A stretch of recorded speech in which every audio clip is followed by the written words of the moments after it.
Hello viewers, আজকে আপনাদের দেখাবো ট্রান্সফর্মার। এটা হচ্ছে স্টেপ আপ ট্রান্সফর্মার এবং এটা হচ্ছে স্টেপ ডাউন ট্রান্সফর্মারের চিত্র। ট্রান্সফর্মারের দুটি সেকশন থাকে, একটা প্রাইমারি সেকশন, একটা সেকেন্ডারি, এবং স্টেপ আপেরও একই সেকশন।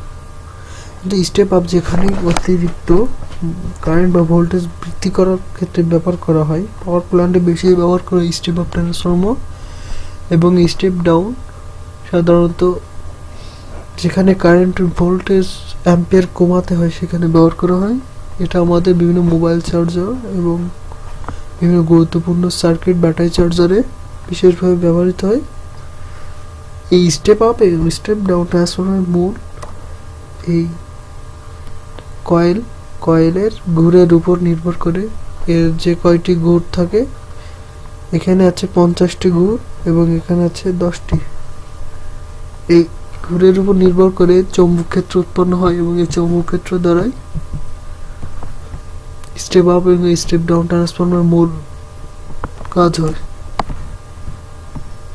এবং স্টেপ আপ ট্রান্সফরমারে এখানে ইনপুট হয় কারেন্ট আর এখান থেকে আউটপুট হয়। মিনি সার্কেল আমরা ইনপুট করি এবং আউটপুটে আমরা লার্জ সার্কেল পাই। ধন্যবাদ।